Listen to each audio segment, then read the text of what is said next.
नमस्कार, news now में आप सभी का स्वागत है। मैं हूं आपके साथ में बैज अग्रवाल। जैसा कि आप सभी जानते हैं कि हम हर हफ्ते हेल्थ को लेकर एक कार्यक्रम करते हैं, जहां पर हम सिलीगुड़ी शहर के अलग अलग हॉस्पिटल और नर्सिंग होम के डॉक्टर को हमारे स्टूडियो में बुलाते हैं और हम आपकी समस्याओं का हल ढूंढने की हम कोशिश करते हैं।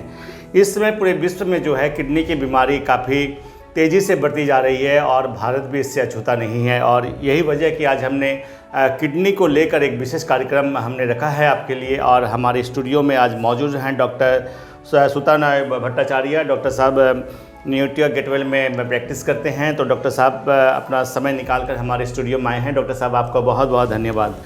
डॉक्टर साहब, जैसा कि आप सभी जानते हैं कि पूरे विश्व में जो है 15% लोग जो हैं इस समय किडनी की बीमारी से जूझ रहे हैं, और अगर हम बात करें तो 10 में से एक व्यक्ति जो है निश्चित रूप से किडनी का रोगी आपको मिलेगा। और भारत में ये संख्या जो है लगातार बढ़ती जा रही है, और भारत में जैसा कि आप सभी जानते हैं कि हाइपरटेंशन और डायबिटीज़ की बीमारी भी बहुत तेज़ी से बढ़ रही है, और यही वजह है कि डायबिटीज़ और हाइपरटेंशन में से 25% लोग जो हैं किडनी की बीमारी से जूझ रहे हैं। ये आंकड़ा अपने आप में बहुत बड़ा है। डॉक्टर साहब, क्या वजह है कि भारत में इस समय किडनी की बीमारी बहुत तेज़ी से बढ़ रही है? एक तो नमस्कार बोलना चाहता हूँ। जो सबसे इम्पोर्टेंट चीज़ आपने नोट आउट कर दिया कि हाइपरटेंशन और डायबिटीज़, बिल्कुल सर, ये जब तक ये बढ़ते रहेंगे तो किडनी का बीमारी भी बढ़ते रहेंगे। जी सर। तो ये कंट्रोल करने से थोड़ा किडनी का जो बीमारी है उसका परसेंटेज थोड़ा कम आ सकता है। तो लास्ट 2-3 साल में अगर हम लोग देखते हैं तो फिर इतना तेज़ी से ये डायबिटीज़, ब्लड शुगर, बीपी, ये सब इतना बढ़ते रहते हैं तो किडनी का बीमारी ऑटोमेटिकली बढ़ जा रहा है। बिल्कुल डॉक्टर साहब, हमने देखा कि एक आदमी जो है बहुत अच्छी तरह से जो लाइफ लीड करता है, लेकिन अचानक उसे पता चलता है कि उसकी किडनी डैमेज हो गई है। तो आखिर क्या वजह है कि किडनी अचानक डैमेज हो जाती है? ये देखिए, ये 80-90% केसेस में हम लोग को पता नहीं चलता है। ठीक है, बहुत कुछ फैक्टर्स है इसमें। ठीक है, जैसे आपने बताया डायबिटीज़, ब्लड हाइपरटेंशन, वो छोड़कर भी क्या हम लोग लाइफस्टाइल लीड करते हैं, वो बहुत एक इम्पॉर्टेंट पार्ट प्ले करता है। जिसमें थोड़ा लाइफस्टाइल थोड़ा ख़राब होता है, उसमें थोड़ा रिस्की हो जाता है, थोड़ा किडनी का जो बीमारी है वो ज़्यादा होने का एक रिस्क हो जाता है। इसलिए इसे साइलेंट किलर भी कहा जाता है। डॉक्टर साहब, बिल्कुल। तो डॉक्टर साहब, एक आदमी कैसे समझ पाएगा कि वो किडनी के रोग से ग्रसित हो चुका है, इफेक्टेड हो चुकी है उसकी किडनी? कैसे समझ पाएगा? कोई लक्षण है क्या? वो एक जो हम लोग बोलते हैं, जो KFT करके एक ब्लड टेस्ट होते हैं, तो वो हम लोग बोलते हैं करने के लिए। यूजुअली हम लोग देखते हैं कि लेट स्टेज में आके वो सिम्टम्स डेवलप करते हैं। तो आइडियली थोड़ा जिस पेशेंट को अगर डायबिटीज़ है, हाइपरटेंशन है, तो रूटीनली टेस्ट करना पड़ता है। जो हम लोग बोलते नहीं कि जब तक वो सिम्टम्स डेवलप करना, वो बहुत बार ऐसा हो जाता है, लेट हो जाते का। जी सर। तो वो टेस्ट वगैरह थोड़ा रूटीनली करना पड़ता है। तो डॉक्टर साहब, अगर हम किडनी की बीमारी की बात करें तो किडनी की बीमारी कितने तरह की होती है? और सेकंड नंबर सवाल मेरा ये है कि अगर फैमिली में किसी की किडनी डैमेज है या किडनी से रिलेटेड कोई बीमारी है तो क्या खतरा ज़्यादा रहता है क्या? यूजुअली जो अगर देखा जाए तो 2 तरह का मेन होता है। एक एक्यूट होता है जो अचानक से होता है, एक क्रॉनिक होता है। ओके। वो धीरे धीरे करके होता है। ठीक है, ये 2 ही मेन है। तो कभी कभी होता है जो एक्यूट वाला जो बीमारी होता है, वो कभी कभी जाके क्रॉनिक हो सकता है। तो वो पहले वो मालूम होना बहुत ज़रूरी है। जो आपने बताया कि घर वाले में अगर होता है किडनी का बीमारी, तो वो एक रिस्क होता है। तो वो कुछ स्पेसिफिक किडनी का बीमारी अगर होता है, जैसे सिस्ट अगर होता है, इसमें बहुत सारे दोनों किडनी में सिस्ट हुआ, तो वो एक रिस्क होता है। तो आगे जनरेशन को भी एक किडनी का बीमारी वो फैमिली में किसी को अगर पहले सिस्ट हुआ तो फिर नेक्स्ट को भी होने की संभावना रहती है। ऐसे अभी बहुत सारे जीन्स ऐसे निकल रहे हैं जो देखा जाए तो मतलब बाकी फैमिली मेम्बर्स को भी अफेक्ट कर सकते हैं। तो डॉक्टर साहब, एक आदमी को साल में अपनी किडनी की जांच कितनी बार करवानी चाहिए? अवेयरनेस की बात कर रहे हैं, क्योंकि कार्यक्रम काफ़ी लोग देखते हैं हमारा, और किडनी के बारे में बहुत ऐसी सारी जानकारियाँ जो लोगों के पास में रहती नहीं है। तो आपके मुताबिक क्या क्या जांच करवाना चाहिए, टेस्ट करवाना चाहिए, और साल में कितना बार टेस्ट करना चाहिए? देखिए, अगर देखा जाए तो अभी किडनी का बीमारी जो है पहले थोड़ा लेट एज में होता है। अभी बहुत ऐसे हुआ है कि बहुत अर्ली स्टेज में बहुत किडनी का बीमारी। तो मेरे हिसाब से अगर देखा जाए तो जब 30 साल हो जाएंगे तो साल में एटलीस्ट एक बार करना चाहिए। वो एक किडनी फंक्शन टेस्ट करके एक ब्लड टेस्ट होता है, और दूसरे एक यूरिन का टेस्ट होता है, जिसमें अगर कोई यूरिन में प्रोटीन लीक हो रहा है तो वो देखने के लिए। अगर साल में एक बार नॉर्मल होते हैं तो हर 2 साल में जाके करना पड़ता है। ये छोड़कर अगर कुछ रिस्क है जैसे डायबिटीज़ पेशेंट को तो बहुत फ्रीक्वेंटली करना पड़ता है, हर 3 से 6 महीने करना बेटर रहेगा। बिल्कुल। तो दर्शकों, आज जो है हम किडनी के बारे में डॉक्टर साहब से बहुत विस्तार से बात करेंगे। सुताना भट्टाचार्य जो हैं नियोटिया गेटवेल में प्रैक्टिस करते हैं। अगर आप में से भी किसी को अगर किडनी से संबंधित कोई शिकायत है या फिर डॉक्टर साहब से आप सलाह लेना चाहते हैं तो आप नियोटिया गेटवेल में जाकर डॉक्टर साहब से सलाह ले सकते हैं। और डॉक्टर साहब ने कहा है कि किडनी की जाँच जो है साल में एक बार तो कराना ही चाहिए, और जिनको डायबिटीज़ है उनको 3 से 6 महीने के अंतराल में जो है किडनी की जांच कराना बहुत ज़रूरी हो जाता है। डॉक्टर साहब, आपने प्रोटीन की बात कही, तो एक क्रोनिक किडनी डिजीज़ के जो पेशेंट है उनको कितना प्रोटीन लेना ज़रूरी होता है, आइडियली कितना होना चाहिए? देखिए, ये थोड़ा स्टेज के हिसाब से डिपेंड करता है। जैसे 5 स्टेज होता है किडनी में। पहला स्टेज थोड़ा अर्ली स्टेज होता है, और 5 नंबर जो स्टेज जहाँ पर किडनी 15% से नीचे काम करता है। अगर देखा जाए तो स्टेज 3 से 5 के बीच हम लोग बोलते हैं 0.3 से 0.4 ग्राम पर केजी हर दिन लेना चाहिए। मतलब अगर मान के चलिए अगर 50 किलो का कोई पेशेंट है तो उसके हिसाब से 20 से 25 ग्राम प्रोटीन लेना चाहिए। डायबिटीज़ में थोड़ा 5 से 10 ग्राम ज़्यादा लेना चाहिए। अगर डायलिसिस पेशेंट देखें तो उनके थोड़ा प्रोटीन जो होता है डायलिसिस में निकल जाता है, तो उनके हिसाब से 1 ग्राम पर केजी के हिसाब से, मतलब 50 किलो में तो फिर 50 ग्राम प्रोटीन हर दिन लेना चाहिए। बिल्कुल। तो किस तरह से प्रोटीन देना चाहिए पेशेंट को, क्या सिस्टम होता है? 2 तरह मेन प्रोटीन होते हैं, एक एनिमल प्रोटीन होते हैं, प्लांट प्रोटीन वो है। प्लांट प्रोटीन थोड़ा बेहतर होता है किडनी पेशेंट के लिए, क्योंकि एनिमल प्रोटीन जो होता है वो थोड़ा यूरिया जो होता है शरीर के अंदर जो खराब चीज़ होता है वो बढ़ा देता है। डॉक्टर साहब, हम आपको मैं रोकना चाहूँगा कि ये प्लांट जो आपने कहा प्रोटीन, क्या है ये चीज़? सप्लीमेंट की बात है? सप्लीमेंट नहीं, नेचुरल फूड्स है। प्लांट प्रोटीन जैसे दाल, सब्जी में, ये सब में ज़्यादा होता है। अच्छा। और एनिमल प्रोटीन जो है हम लोग पोल्ट्री, मछली, इसमें थोड़ा। जी। डॉक्टर साहब, हमने ये देखा कि जो नमक बहुत ज़्यादा खाते हैं उनको भी किडनी की शिकायत बहुत देखने को मिलती है, और हमारे इस रीजन में नॉर्थ बंगाल और नॉर्थ ईस्ट की हम बात कर ले तो यहाँ पर किडनी के पेशेंट बहुत ज़्यादा हैं। तो एक किडनी के पेशेंट को दिन में कितना नमक खाना चाहिए?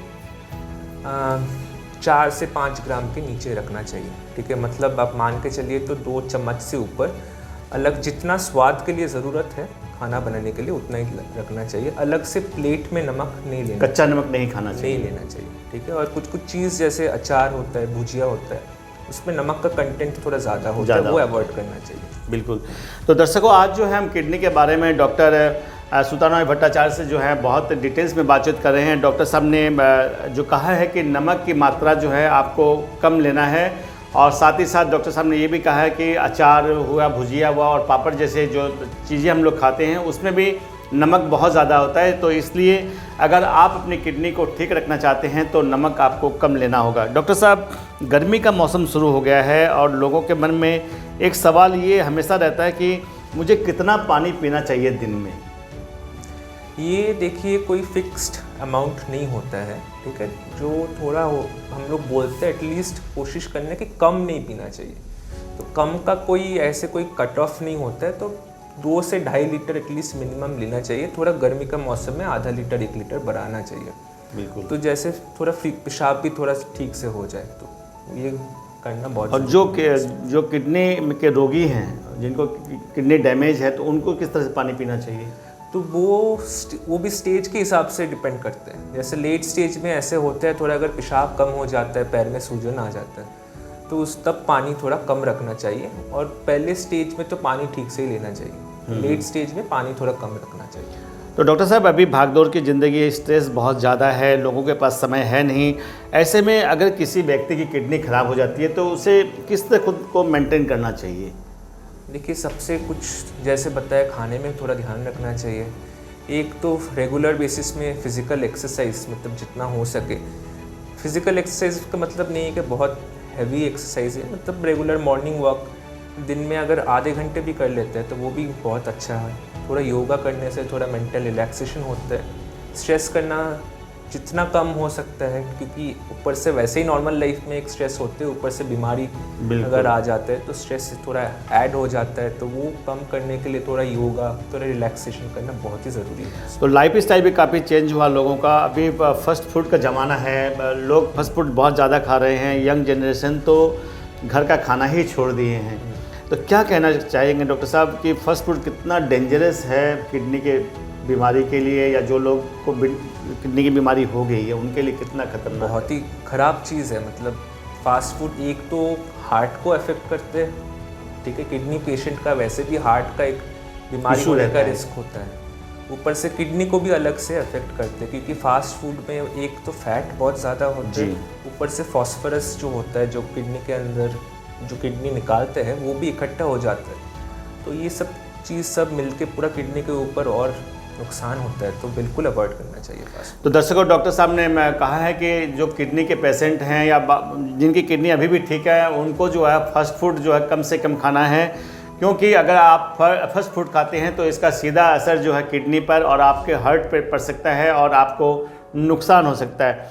तो खान पान की बात अगर करें डॉक्टर साहब, तो अगर हम फल की बात करें, फ्रूट्स की बात करें, वेजिटेबल की बात करें, तो किडनी के पेशेंट के लिए कौन से फल और वेजिटेबल्स यूज़फुल होते हैं और कौन से हार्मफुल होते हैं, ऐसा कुछ है क्या डॉक्टर साहब? पहले एक सोच था कि किडनी पेशेंट में फल पूरी अवॉइड करना है, क्योंकि जो किडनी बीमारी होने के कारण पोटेशियम करके जो नमक होता है वो इकट्ठा हो जाता है खून में। तो अभी वैसा कुछ वो सोच बदल गया है। अभी जो हम लोग बोलते हैं फल अच्छा होता है, ठीक है, तो कुछ फल में थोड़ा पोटेशियम कम रहता है, जैसे सेब होता है, पपीता होता है, नाशपाती, अमरूद, ये सब फल में थोड़ा पोटेशियम का कंटेंट थोड़ा कम होता है, वो अच्छा होता है। और सब्जी की बात अगर करें तो हरे सब्जी और जिसमें फाइबर थोड़ा ज़्यादा होता है, जैसे खीरा होता है, तो ये सब कुछ अगर कट लेने से थोड़ा बेटर होता है सब कुछ, थोड़ा वो किडनी का जो बीमारी आगे बढ़ने से थोड़ा रोक जाए। बिल्कुल। तो दर्शकों, डॉक्टर साहब ने कहा कि आपको जो है फल खाना है। काफ़ी लोगों की ऐसी धारणा है कि फल खाने से किडनी को नुकसान होता है, ऐसी बात बिल्कुल भी नहीं है। डॉक्टर साहब ने कुछ फल की बात कही है, जैसे कि सेब आप खा सकते हैं, पपीता आप खा सकते हैं, अमरूद खा सकते हैं। ऐसे कई फ्रूट्स हैं जिससे जो है किडनी को काफ़ी फ़ायदा होता है। और अगर हम सब्जियों की बात करें तो डॉक्टर साहब ने कहा कि खीरा आप ज़्यादा से ज़्यादा खा सकते हैं, जिनमें फाइबर ज़्यादा होता है, वो सब्जियां आपको ज़्यादा खानी हैं। डॉक्टर साहब, डायबिटीज़ एक बहुत बड़ा फैक्टर है किडनी के जो पेशेंट हैं उनके लिए, क्या कहना चाहेंगे? डायबिटिक पेशेंट को आप क्या कहना चाहेंगे डॉक्टर साहब? देखिए, डायबिटिक पेशेंट्स में जो अभी मैंने ऑलरेडी बता चुका, वो छोड़कर भी कुछ एक्स्ट्रा कुछ चीज़ ध्यान पे रखना है। एक तो उन लोग का टेस्ट, जैसे मैंने बताया, बहुत फ्रीक्वेंटली करना चाहिए। और खाने में भी जैसे होता है, थोड़ा इनका प्रोटीन जो है वो थोड़ा हल्का ज़्यादा लेना होता है, क्योंकि जो डायबिटिक पेशेंट अगर किडनी का इन्वॉल्वमेंट हो जाता है, अगर किडनी अफेक्ट हो जाता है, तो यूरिन में प्रोटीन लीक हो जाता है। तो प्रोटीन अगर लीक हो जाता है, थोड़ा एक्स्ट्रा 5 से 10 ग्राम प्रोटीन ज़्यादा लेना चाहिए। बाकी बहुत जैसे शुगर कंट्रोल और ब्लड प्रेशर कंट्रोल, ये 2 चीज़ सबसे इम्पॉर्टेंट है। ये अगर ठीक रहता है, ये 2 चीज़, तो डायबिटिक पेशेंट को आगे जाके किडनी का बीमारी होने का चांसेस बहुत कम होता है। तो ये 2 चीज़ बहुत ध्यान रखना चाहिए। डॉक्टर साहब, हमने देखा कि महिलाओं में हेमोग्लोबिन बहुत तेज़ी से गिरता है, तो इसका भी असर कहीं किडनी पर पड़ता है क्या? बच्चे भी बहुत ज़्यादा इफेक्टेड हो रहे हैं आजकल। हाँ, नहीं, एक्चुअली हेमोग्लोबिन जो कम होता है एक किडनी ख़राब होने के कारण, क्योंकि किडनी का जो सेल्स होता है वहाँ पर खून बनता है, हेमोग्लोबिन बनता है। तो वो जब ख़राब हो जाता है तो हेमोग्लोबिन कम हो जाता है। महिलाओं में थोड़ा ज़्यादा होता है, क्योंकि उनका मेंसेस वगैरह सब कुछ रहता है, तो उसके हिसाब से थोड़ा ज़्यादा ही कम हो जाता है। इसके लिए अलग से जैसे बताया, फ्रूट्स वेजिटेबल्स लेना बहुत ही इम्पॉर्टेंट है। तो वो करने से थोड़ा हेमोग्लोबिन भी ठीक रहता है, तो वो जो थोड़ा थकावट, ये सब चीज़ थोड़ा कम होता है। तो डॉक्टर साहब, एक इंसान को कब डॉक्टर के पास जाना चाहिए अपनी किडनी की समस्या के बारे में सलाह परामर्श करने के लिए? देखिए, जितना हम लोग तो अभी धीरे धीरे करके ऐसे स्टेज पे आ गए कि मतलब रूटीनली टेस्ट करके जब भी जितना भी कम अर्ली स्टेज में जितना आ सकता है वो बेटर होता है।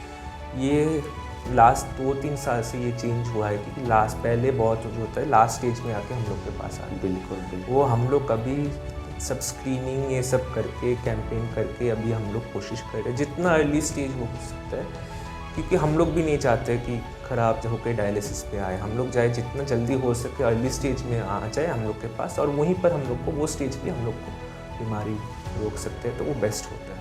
बिल्कुल। तो दर्शकों, डॉक्टर साहब से आज जो है हमने किडनी के बारे में बहुत विस्तार से बातचीत किया। डॉक्टर साहब ने जो भी सलाह हमें दी है उन सलाह को मान के चलने की ज़रूरत है, और डॉक्टर साहब ने कहा है कि समय रहते जो है अपने किडनी का इलाज करना बहुत ज़रूरी हो जाता है, क्योंकि किडनी का रोग अगर एक बार लग जाता है तो ये रोग काफ़ी खर्चीला तो है ही है, साथ ही साथ एक परिवार जो है तबाह हो जाता है। इसलिए हमें ज़रूरत इस बात की है कि हम किडनी के रोग को बिल्कुल भी बढ़ावा ना दें और समय रहते जो है अपनी जांच करवाते रहें। जो हाइपरटेंशन, जो डायबिटीज़ के रोगी हैं, उनको नियमित रूप से टेस्ट कराने की बहुत ज़रूरत है। डॉक्टर साहब ने कहा है कि आम आदमी को साल में एक बार कम से कम टेस्ट करा लेना चाहिए, और ये टेस्ट बहुत ज़्यादा महंगा नहीं है। और जो डायबिटीज़ और हाइपरटेंशन के रोगी हैं उनको साल में 2 से 3 बार टेस्ट कराने की ज़रूरत है। अगर आप में से किसी को भी किडनी से संबंधित कोई शिकायत है तो आप डॉक्टर सुतानॉय भट्टाचार्य से जो है नियोटिया गेटवेल हॉस्पिटल में जाके मिल सकते हैं। डॉक्टर साहब वहाँ पर सुबह से लेकर शाम तक अवेलेबल रहते हैं और आप उनसे सलाह ले सकते हैं। इसी प्रकार अगले हफ्ते फिर एक नए कार्यक्रम के साथ हम आपके बीच में उपस्थित होंगे। फिलहाल आपसे हम लेते हैं विदा। नमस्कार।